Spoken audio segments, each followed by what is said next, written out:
Law is a fan favorite in the One Piece story, even surpassing the likes of Zoro in popularity polls, and is often compared to Whitebeard in the fact that he really doesn't care about the One Piece all that much. If anything, when Roger asked Whitebeard if he wanted to know how to get to Laugh-Tale, Whitebeard said no, so Roger told him the Willa D, and ironically that is Law's goal, to find out what the Willa D is, as he found out he was a part of that during his flashback when it comes to Corazon. Of course, Corazon wanted to hide this fact from Doflamingo for him being a celestial dragon, and then there's the question he asked Sengoku about the Willa D at the end of Dressrosa, and the same Sengoku was explaining Rocksteady Zebek and his initial D and all the world taboo and the God Valley incident. All I'm trying to say is it looks like the higher ups of the Marine know more than we think, with Akano even saying, Vegapunk, you're really gonna explain all this, as if he knew it was all facts, unlike Doberman, who asked Saturn if it was a fact, but with, of course, getting the damage of, yeah, you gotta go for even asking that question. But with Law going with Robin to see the road poneglyph and learn of Pluton's ancient weapon, I could see him helping last minute in the war versus the Holy Knight and being reunited with Luffy the same way Odin went with Roger to Laugh-Tale. But I'll explain why I think this in today's deep dive on Law. And you've probably seen the title, The 15 Minutes of Fame of Law is Over. Well, I'm gonna explain all that in the video, so just put your seatbelts on, make sure you got your popcorn, make sure you got your food, make sure you got your nice cool drink, and yeah, you're gonna love this video, guys. Now, the funny part about Law is Oda never even planned to make this character. Yeah, Oda only wanted to make Kid, not the rest of the Supernova,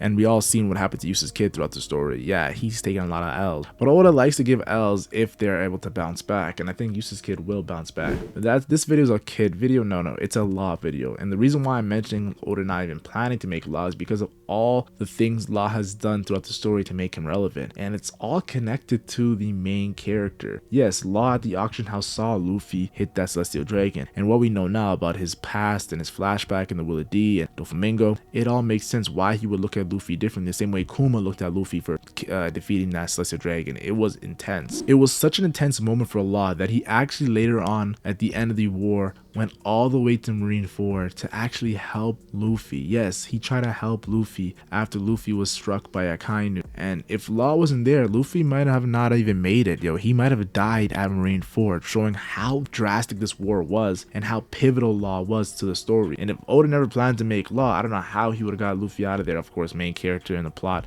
there's obviously going to be a way, but Oda liked the way of Law helping him, this doctor, this surgeon, and I found it really cool. Now, I also found it interesting that Law, of all the supernovas, he didn't go to the New World right away, as we saw all the supernovas actually struggling and fighting and clashing in the New World right before the time skip. Law actually chose to wait and said the D will always bring a storm. We didn't know he was a D at this time. We just saw him, of course, seeing Silver's Rayleigh come to actually help Luffy, and Silver's Rayleigh going to Laugh-Tale and being with the Pirate King and knowing the truth of the world. Law probably thinks that Rayleigh is doing this because Luffy's a D, and that's what Law is so interested in, Luffy's D initial. I should say no Diddy, I should say pause for that, but you get what I mean. And then of course there's the Rocky Port incident that happened during the time skip that had involvements of Blackbeard, that had involvements of Kobe, that had involvements of Wang Ji of the Rocks Pirates. Yes, this incident is what caused Law to become a warlord. Yes, he wanted to become a warlord. That was the big thing for Law. And that's why the next time we saw him would be Punk Hazard. Yes, that's right. We would see Law on Punk Hazard as a warlord. And Oda pre-time skip abused the warlords as relevant characters. I can mention Crocodile. I can mention Mihawk in the East Blue Saga. I can mention, of course, there's Moria. I could go on. Like even Doflamingo and Kuma had appearances, but when Hancock and Amazon Lily, the warlords were a big deal. Even Blackbeard became a warlord. So to see Law become a warlord post time skip, Oda was doing this for a reason, and that reason was, of course, to become an alliance member with Luffy to take down the Yonko Kaido. But really, it was Doflamingo. Yeah, Law's main purpose was actually just for having Kaido to defeat Doflamingo, but because Luffy was there and the Willa D and D will always bring a storm, he had faith in Luffy and made an alliance with Luffy to actually take down Doflamingo.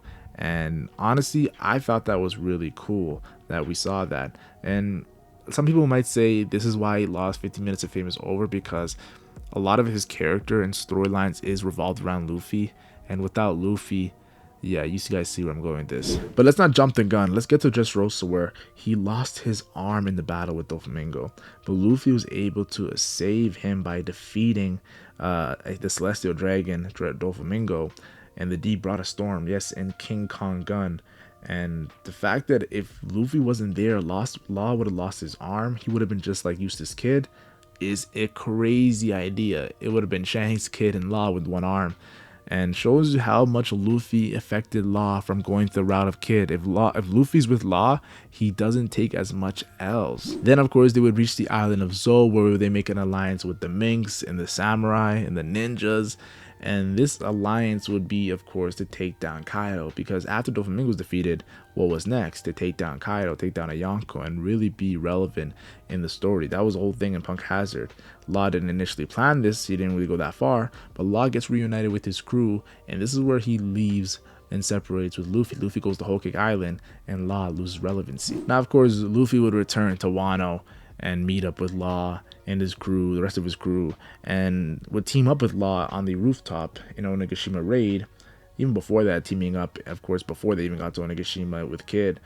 And this team up with the worst generation on the rooftop was a significant deal. Seeing Law being so tactical while he was using his mind and intelligent with Zoro, teaming up with Zoro, teaming up with Kid, teaming up with, of course, Killer, and teaming up with Luffy, just to go on against these two Yonkos, Big Mom and Kaido. It was the most relevant we actually seen Law on this rooftop. He was a main character. Later on, he would team up with Eustace Kid to take down a Yonko and Big Mom, which doesn't get the highlight that deserves. People think just because Law and Kid teamed up to defeat Big Mom that it's not a great feat. No, this is still a great feat. If you're able to take down any Yonko with 10 people, 20 people, 30 people, it's still a feat. Look at Whitebeard, what he did in Marineford. Look at Kaido and how much people he fought, and it was eventually taken down by Gear 5 Luffy. Man literally became Joy Boy to take down Kaido. So Kid and Law defeating Big Mom was a feat, and they went to their fullest, awakening their development abilities, and kept on getting back up when Big Mom kept on doing ham with their Kankosaki coding and impressive development ability powers. It was insane. After this, we would see that Law would reveal his new dream, which was it had to do with the Willie D, Corazon, Sengoku's question. It all was coming to make sense, this puzzle that Law was trying to figure out. But to find out the Willie D we saw in Kazuki Oda's flashback, you would have to reach Laughdale. You would have to find out what the worst voice entry. You would have to see Joy Boy's treasure. You would have to see Laughdale, the story of Joy Boy. So in that sense, Law to reveal his dream, or to achieve his dream, would have to connect back with Luffy. And this is where Law's 15 minutes of fame ends up, and it actually is gone. His fame is over because he didn't team up with Luffy. He actually went to a different island with his crew, and Law's entire crew lost to Blackbeard. And Blackbeard didn't have his whole crew. If anything, Blackbeard didn't have his strongest members in Aokiji and Shiri of the Rain. But Blackbeard was still able to defeat Law's crew. Not as easy as Shanks defeated Kid, but still, he defeated Law and his crew.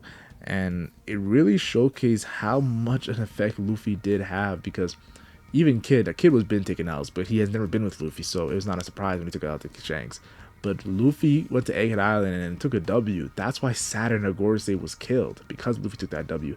And Kizaru was crying, and I'll be honest with you, what Luffy did to Kizaru and Saturn and Agorase, and even Imu getting that Joy Boy Haki felt, yeah, that was an L for the world government. Now, just because I'm saying that without Luffy, Law's 15 minutes of fame is over, doesn't mean I'm actually shitting on Law. In all honesty, I think that Law definitely needs Luffy to get to Laughdale, in my opinion, or he's finished. That Willie D dream is not being completed. I think Law needs Luffy. It's not a want, it needs. And the fact that Oda never even planned to make this character, I think Oda thinks without Luffy, there's no reason for Law even existing. Even during the Egghead Island arc, after Law was defeated, his Delver ability gets mentioned by, of course, the character known as Ivanka, who says there is a power to make someone immortal, when speaking of Nerone Imu. So Law's Delver ability, Doflamingo knew about the immortal surgery as well, and he's from the Holy Land Mary Joas, and knows the higher ups there too. I believe that Law himself, yes, Law himself, his Delver ability is super relevant. The character wasn't as relevant. Oda just made that character and said, okay, I'm going to give him a super relevant Delver fruit that has so much lore in the history of the Void Century. That's why when Law actually finds out about the Willie D, he's going to see his Delver fruit was actually a main component on what's going on in the real world. And that's when he has to make a decision. What will he do when it comes to that immortal surgery? Because he dies once he does it. I also believe Law can help Luffy when it comes to defeating Blackbeard by revealing a secret Blackbeard has. We know Blackbeard body is different, mentioned by Marco, and of course his special race mentioned by Saturn and of Katarina Devon. Something about Blackbeard is different. I think Law can help Luffy in figuring out how to defeat Blackbeard, because Luffy can think back on what Law told him before he goes on to fight Blackbeard. That is something that I believe is definitely going to happen, and that's why Luffy might actually for the first time need Law as much as Law needed Luffy, and I think that would be very cool. But the reason why I'm making this video in the 50 minutes of famous Law is over is because regardless if Law comes back and his fame comes back when it comes to being revolved around Luffy, the main character, there's something that's going to happen to Law. He's going to die. When Oda says he never even planned to make the character Law exist, that means Oda wouldn't mind killing Law. And building up Law since the Sabaody arc all the way past the time skip to the great lengths where he even became the second most popular character, a character he didn't even plan on making, I think Oda's going to really cause, how do I say this, emotional damage to the fan base by killing off Law because of the mortal surgery. And when this happens, it's going to shake the One Piece community. The internet's going to break. And I can't wait because I love these epic moments. Yeah, I'm going to be sad like Law's dying. Oh my gosh, no. But still, it's going to be hyped to see such a thing all be built up to this moment. And when you guys come back to this video, you'll be like, wow. Yeah, I knew.